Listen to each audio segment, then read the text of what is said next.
Hello everyone, welcome to the platform of Success Plus Academy. This is Purvija, your biology mentor और हम लोग last video lecture में tissue के बारे में पढ़ रहे थे। हमने प्लांट टिश्यू में सिंपल परमानेंट टिश्यू पैरेन्काइमा तक कवर किया था। आज के वीडियो लेक्चर में हम जो रिमेनिंग टॉपिक्स हैं रिगार्डिंग प्लांट टिश्यू और एनिमल टिश्यू उसके बारे में बात करेंगे। तो देखिए, हम लोग परमानेंट टिश्यू पढ़ रहे थे। परमानेंट टिश्यू में भी कौन सा टाइप पढ़ा था हमने? Simple permanent tissue. और सिंपल परमानेंट टिश्यू में हम लोग पिछले वीडियो लेक्चर में पैरेन्काइमा तक पढ़ चुके थे। आई होप ये विजिबल हो रहा होगा। बाकी मैं बता रही हूँ कि पैरेन्काइमा तक हम लोग पढ़ चुके थे। आज के वीडियो लेक्चर में हम बात करेंगे कॉलनकाइमा, स्क्लेरेन्काइमा और कॉम्प्लेक्स टिश्यूज के बारे में। जो सेकेंड टाइप है सिंपल परमानेंट टिश्यू का, कॉलनकाइमा है। कॉलनकाइमा टिश्यू की भी जो सेल है वो लिविंग सेल्स होती है। ठीक है, हमने बात की थी कि परमानेंट टिश्यू में लिविंग सेल्स भी हो सकती है और डेड सेल भी हो सकती है। तो पैरेन्काइमा में भी हमने पढ़ा कि लिविंग सेल्स होती है। इसी तरह कॉलनकाइमा के अंदर भी लिविंग सेल्स होती है। लेकिन जो इसका तीसरा टाइप आप पढ़ोगे स्क्लेरेन्काइमा, वो बना होता है डेड सेल का। ठीक है, और इसमें लिविंग सेल्स हैं तो इंटरसेल्युलर स्पेसेस यहाँ पर भी कैसे होंगे? एब्सेंट होंगे। मेरिस्टेमेटिक टिश्यू में भी इंटरसेल्युलर स्पेसेस एब्सेंट होते हैं और परमानेंट टिश्यू में भी जो लिविंग सेल्स हैं जैसे पैरेन्काइमा की सेल्स और कॉलनकाइमा टिश्यू की सेल्स, इनमें भी इंटरसेल्युलर स्पेसेस यानी कि कोशिकाओं के बीच में पाया जाने वाला ये खाली जगह, इनको कहते हैं इंटरसेल्युलर स्पेसेस।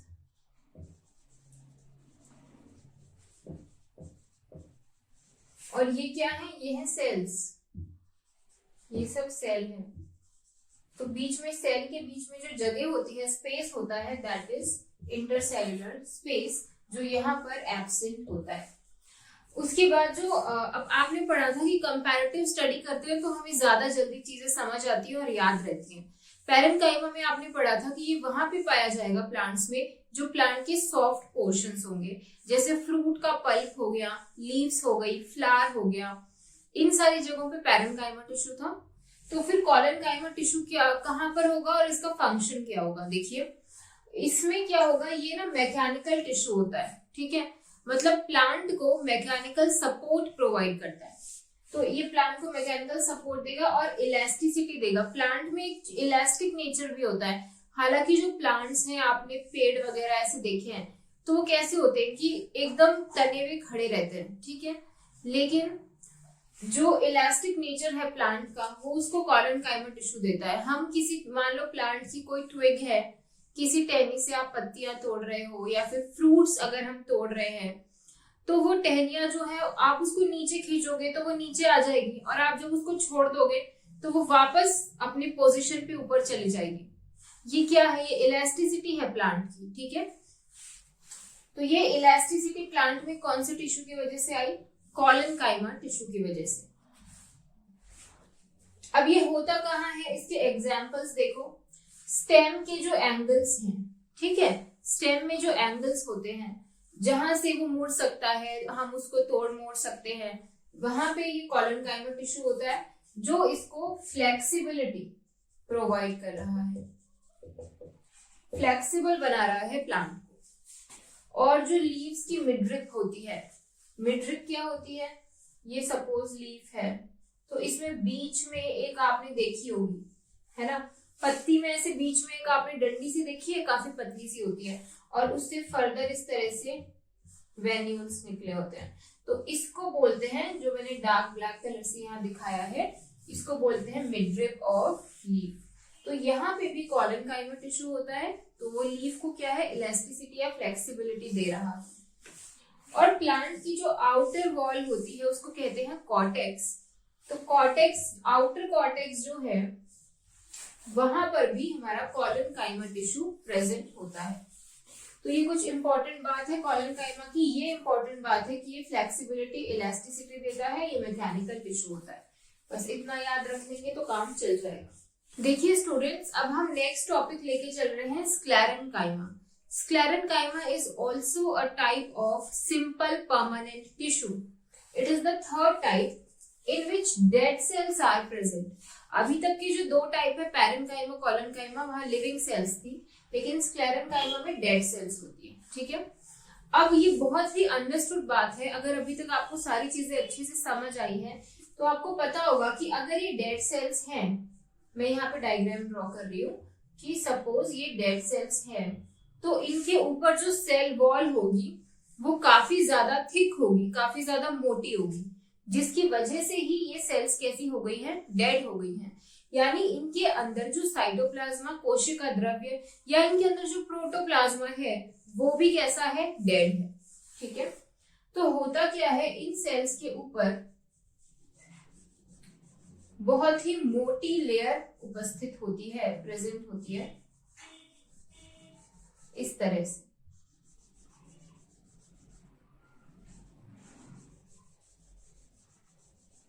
एक तो इनकी खुद की सेल वॉल बहुत मोटी है, और समटाइम्स क्या होता है, सेल वॉल के ऊपर एक और मटेरियल का डिपोजिशन हो जाता है और उस मटेरियल को बोलते हैं लिग्निन. ठीक है,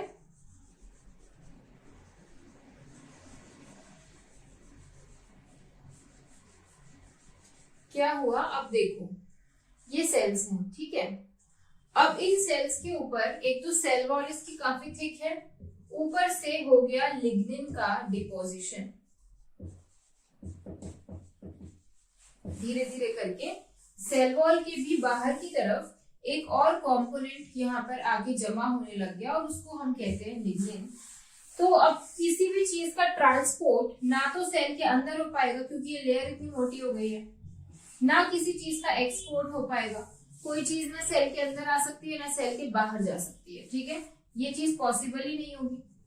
तो इसकी वजह से क्या होगा कि ये जो सेल्स है इनके अंदर जो प्रोटोप्लाज्मा है वो डेड हो जाएगा. ठीक है, और ये सेल्स को हम क्या बोलेंगे, स्क्लेरेनकाइमा की सेल्स.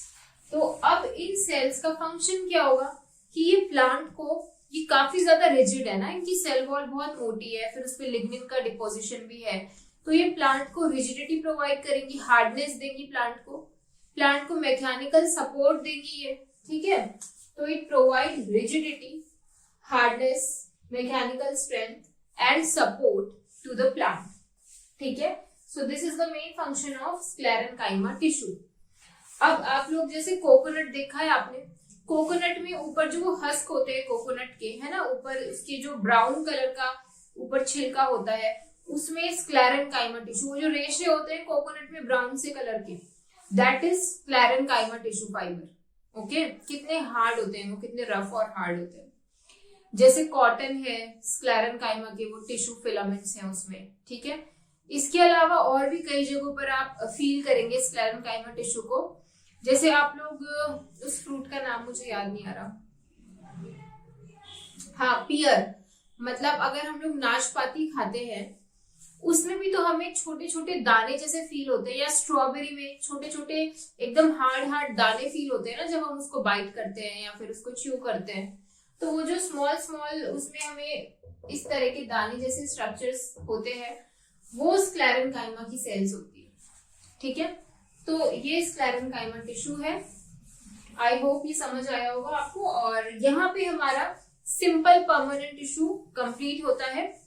अब हम बात करते हैं कॉम्प्लेक्स परमानेंट टिश्यू के बारे में. सो नेक्स्ट है कॉम्प्लेक्स टिश्यू. परमानेंट टिश्यू में सिंपल हम पढ़ चुके हैं, अब कॉम्प्लेक्स टिश्यू. कॉम्प्लेक्स टिश्यू का कैरेक्टरिस्टिक यही था कि उसमें एक से ज्यादा टाइप की सेल्स थी. ठीक है, it is composed of more than one type of cell. एक टाइप से ज्यादा की सेल्स प्रेजेंट है कॉम्प्लेक्स टिश्यू में. जाइलम और फ्लोएम दोनों ही टिश्यू प्लांट में ट्रांसपोर्टेशन का काम करेंगे. ठीक है, कि प्लांट में वाटर, मिनरल्स, न्यूट्रिएंट, फूड जो भी है उसको ट्रांसपोर्ट करने के लिए यहाँ पे सर्कुलेटरी सिस्टम तो होगा नहीं. तुम्हारी बॉडी में जिन भी चीजों को इधर उधर पहुंचाना होता है उसका वो काम ब्लड करता है, राइट. लेकिन यहाँ पे कोई ब्लड वेस्कुलर सिस्टम तो प्रेजेंट है नहीं प्लांट के पास. तो फिर कुछ तो ऐसे टिश्यू यहाँ पे होंगे ना जो चीजों का ट्रांसपोर्टेशन करे, प्लांट की डिफरेंट पार्ट में इन चीजों को पहुंचा दे. तो वो काम यहाँ पे जाइलम और फ्लोएम करते हैं। जाइलम हम सबसे पहले पढ़ रहे हैं, इसमें 4 तरह की सेल्स हैं, क्योंकि अभी हमने पढ़ा कि परमानेंट टिश्यू में एक से ज्यादा टाइप की सेल है। तो यहाँ पे कितने टाइप की सेल्स हैं? 4 टाइप की, ठीक है। एक होती है ट्रैकीड्स, एक होती है vessels, then next is xylem parenchyma, और अगला है जाइलम फाइबर्स, या जाइलम फाइबर को हम जाइलम स्क्लेरेन्काइमा भी बोलते हैं, क्योंकि जो स्क्लेरेन्काइमा टिश्यू है वो डेड टिश्यू है, ऑलरेडी अपन पढ़ चुके हैं। और प्लांट के जो फाइबर्स हैं, जैसे मैंने एग्जांपल दिया था कॉटन के फाइबर्स, जो नारियल में ऊपर रेशे होते हैं, वो ये सब स्क्लेरेन्काइमा टिश्यू के बने होते हैं। जो जूट फाइबर है ना, जिससे बैग्स वगैरह बनते हैं, तो वो सब स्क्लेरेन्काइमा टिश्यू वहां पर होता है। तो जाइलम फाइबर या फिर जाइलम स्क्लेरेन्काइमा एक ही बात है। अब मैं आपको बता दूं कि आपने ये जो 4 टाइप की इसमें सेल पढ़ी है, ए, ये B vessels, xylem parenchyma C, and xylem fiber is D. तो इन चारों में से केवल एक सेल, एक टाइप की सेल ऐसी है जो लिविंग है, that is your xylem parenchyma. Xylem parenchyma is living cell. बाकी ये सारे कैसे हैं? डेड सेल्स हैं, ठीक है। बाकी ये सारे डेड सेल्स हैं, नली जैसे होते हैं इनका स्ट्रक्चर, ठीक है, ट्यूब लाइक स्ट्रक्चर होता है इनका, और थोड़े से ये लॉन्ग इलोंगेटेड होते हैं, लंबे होते हैं, इलोंगेटेड होते हैं, और ट्यूब लाइक इनका स्ट्रक्चर होता है इन चारों में। अच्छा, अब जाइलम का मेन फंक्शन क्या है कि प्लांट की रूट्स, देखो मैंने यहाँ डायग्राम बनाया, ये प्लांट है, इसकी ये रूट्स हैं, ठीक है। तो वाटर H2O, वाटर का जो एब्जॉर्प्शन है, अच्छा पानी कहाँ है? तुम्हारा सॉइल में है, तो वाटर का एब्जॉर्प्शन तो रूट्स ही करेंगी, ठीक है। रूट्स ने वाटर एब्जॉर्ब किया, लेकिन इस पानी को हमें पहुंचाना कहाँ है? प्लांट के जो एपिकल पार्ट्स हैं, ठीक है, प्लांट के ये जो एपिकल पार्ट्स है, यहां तक पानी को पहुंचाना है, क्योंकि अल्टीमेटली प्रकाश संश्लेषण, फोटोसिंथेसिस लीव्स में होता है, और लीव्स कहाँ प्रेजेंट होती है? एपिकल पार्ट में, ये जो ऊपर वाला पार्ट है प्लांट का, वहां पे। तो यहां से, रूट में से यहां तक वाटर को कंडक्ट कौन कर रहा है? वाटर का कंडक्शन जाइलम करता है, ठीक है। तो इसका मेन फंक्शन क्या है जाइलम का?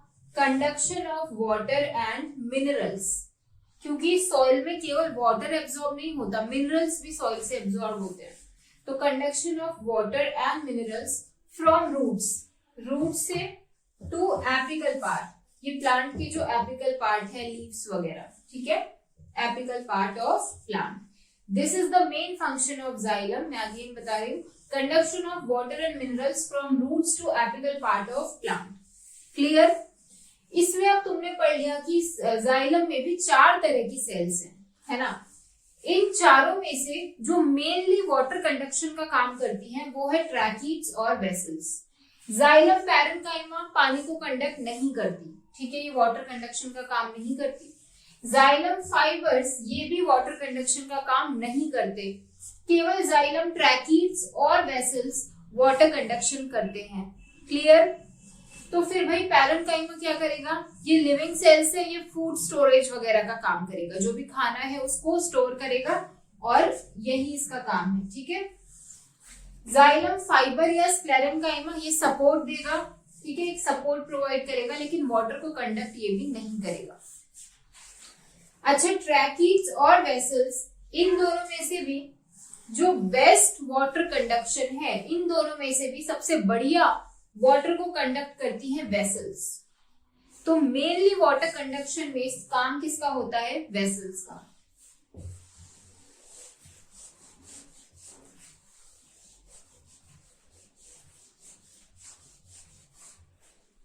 ट्रैकीड मैंने बताया लॉन्ग इलोंगेटेड स्ट्रक्चर है, तो इस तरह की ट्रैकीड स्ट्रक्चर होती है, ठीक है, लंबी है, लंबी सेल है, इस तरह की स्ट्रक्चर है, और इसके ऊपर प्रेजेंट होते हैं ये छोटे छोटे पोर्स, ठीक है।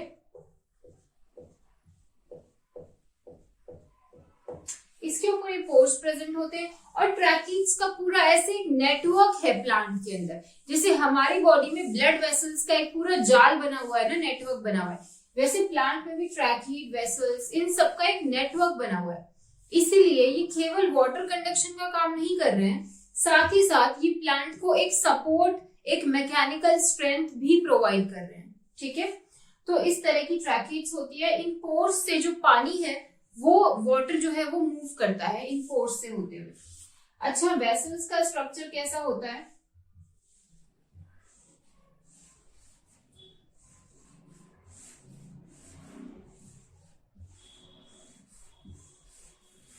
इस तरह का, ठीक है, इस तरह का वेसल्स का स्ट्रक्चर होता है। एक दूसरे के ऊपर ये अरेंज होते हैं और एक proper tube like structure form कर रहे होते हैं।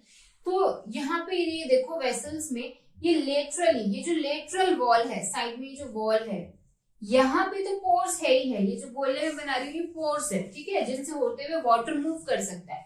साथ ही साथ ये जो सरफेस है यहाँ पे भी पोर्स प्रेजेंट होते हैं। तो लेटरल मूवमेंट भी हो सकता है वाटर का, और इस तरह भी वाटर का मूवमेंट होता है from one vessel to another vessel. ठीक है, इसलिए हम कह रहे हैं कि जो वेसल्स है वो ज्यादा प्रॉपर तरीके से वाटर का कंडक्शन करती हैं। तो these are the major points about xylem. इसके बाद हम लोग बात करेंगे फ्लोएम के बारे में। देखिए स्टूडेंट्स, जो नेक्स्ट आपका कॉम्प्लेक्स टिश्यू है, कॉम्प्लेक्स परमानेंट टिश्यू, वो है फ्लोएम। ठीक है, फ्लोएम। अभी भी हमने पढ़ा कि जाइलम वाटर और मिनरल्स का ट्रांसपोर्टेशन करता है, उसी तरह फ्लोएम किसका ट्रांसपोर्टेशन करेगा? फ्लोएम करेगा फूड का ट्रांसपोर्टेशन। ठीक है, तो ये किसका कंडक्शन करेगा? फूड। और फूड को हम ऑर्गेनिक सॉल्यूट भी बोल सकते हैं, क्योंकि फूड हो गया शुगर, जैसे फूड में क्या है? शुगर है, ग्लूकोज है, ठीक है, तो ये सब कैसे हैं? ऑर्गेनिक चीजें ही तो है, ऑर्गेनिक मटेरियल। तो फूड या ऑर्गेनिक सॉल्यूट भी अगर आपको क्वेश्चन में लिखा हुआ मिलता है तो सेम ही बात है। ठीक है, अब जाइलम जो ट्रांसपोर्टेशन कर रहा था वाटर का, उसकी डायरेक्शन क्या थी? From roots to the apical part of plant, एक ही डायरेक्शन में करता है।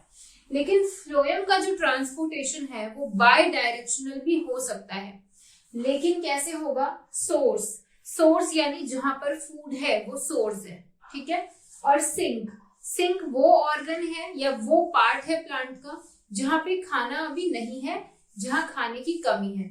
सो बेसिकली खाने को कहां से कहां पे पहुंचाना है? हमें सोर्स से सिंक की तरफ पहुंचाना है। अब ये डायरेक्शन कुछ भी हो सकती है, हो सकता है कि लीव्स में खाना बन रहा है तो लीव्स से ये खाना प्लांट के बाकी पार्ट्स में आए, या तो ये हो सकता है, या फिर कोई स्टोरेज टिश्यूज हैं जिन्होंने खाने को स्टोर करके रखा हुआ है, जैसे कई प्लांट में स्टेम स्टोरेज टिश्यू होता है या रूट्स में भी फूड स्टोर होता है, तो समटाइम्स वहां से, और जो हमारा सिंक ऑर्गन्स है जहां पे खाने की कमी है वहां पे भी खाने को भेज सकते हैं। तो सोर्स से सिंक की तरफ जाएगा, बाई डायरेक्शनल फ्लो हो सकता है खाने का, या तो हो सकता है कि लीव्स से खाना आए टू द डिफरेंट ऑर्गन्स, या तो एक पॉसिबिलिटी तो ये है डायरेक्शन की।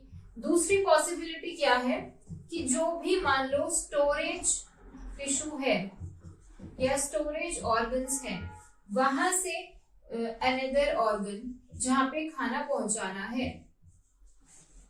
वहां पे भी जा सकता है। तो ये पॉसिबिलिटीज है, बाई डायरेक्शनल फ्लो में भी पॉसिबल।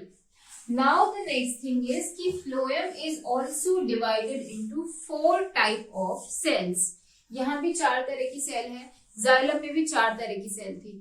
तो ये जो 3rd और 4th नंबर की सेल है ना, ये तो कॉमन है। वहां पे जाइलम पैरेन्काइमा था, तो यहाँ पे क्या है? Phloem parenchyma. ठीक है, वहां पे जाइलम फाइबर या जाइलम स्क्लेरेन्काइमा था, तो यहाँ पे क्या है? फ्लोएम फाइबर या फ्लोएम स्क्लेरेन्काइमा। ये तो कॉमन है, इसमें कोई प्रॉब्लम नहीं है, इनके फंक्शन भी कॉमन ही होंगे। लेकिन जो 2 हैं, फर्स्ट और सेकेंड, ये नाम आपको ध्यान रखने पड़ेंगे। जैसे इसमें पहला है सीव ट्यूब्स और दूसरा है कंपेनियन सेल्स। ठीक है, sieve tubes and companion cells. अब फ्लोएम फूड का कंडक्शन करता है, लेकिन ये दोनों तो फूड का कंडक्शन करेंगे नहीं, क्योंकि जाइलम में भी जाइलम पैरेन्काइमा और जाइलम फाइबर वाटर का कंडक्शन नहीं करते थे। जाइलम पैरेन्काइमा फूड स्टोरेज करता था और जो फाइबर्स होते थे वो मैकेनिकल स्ट्रेंथ देते थे। यहाँ पे भी इनका यही काम रहेगा, ठीक है, कंडक्शन में काम नहीं आएंगे ये, लेकिन मेन कंडक्शन में काम रहेगा सीव ट्यूब्स का, ठीक है। देखो सीव का मतलब होता है छलनी, है ना, सीव यानी कि छलनी, जिसमें छोटे छोटे पोर्स होते हैं और जिसके थ्रू कोई भी चीज छन करके दूसरी एक जगह से दूसरी जगह पे जा सकती है। तो सीव ट्यूब का आप यही मतलब निकालो कि छलनी है जिसमें से जो खाना है वो ट्रांसपोर्ट हो रहा है, कंडक्ट हो रहा है। और कॉम्पेनियन सेल्स जो होती है ये सीव ट्यूब के साथ साथ में प्रेजेंट होती है और एक तरह से सीव ट्यूब की मदद कर रही है, उनकी हेल्प कर रही है, मगर मेन कंडक्शन में काम तो इन्हीं का रहेगा, ठीक है। तो आपको ये समझ में आया फ्लोएम। अब अगर आपके एग्जाम में क्वेश्चन आता है कि प्लांट में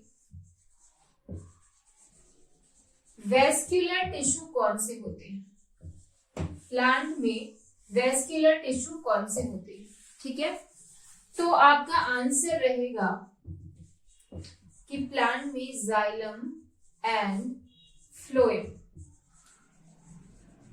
ये जो अभी आपने कॉम्प्लेक्स परमानेंट टिश्यू के एग्जाम्पल पढ़े हैं, जाइलम और फ्लोएम, इनको कलेक्टिवली प्लांट का वेस्क्यूलर टिश्यू कहा जाता है, क्योंकि ये दोनों ही प्लांट में क्या कर रहे हैं, ट्रांसपोर्टेशन का काम कर रहे हैं, चीजों को ट्रांसपोर्ट कर रहे हैं from one place to another place. That's why we called them as vascular tissue. Okay, clear. तो यहाँ पे हमारा प्लांट टिश्यू जो है वो खत्म होता है। इसके बाद हम बात करेंगे एनिमल टिश्यू के बारे में।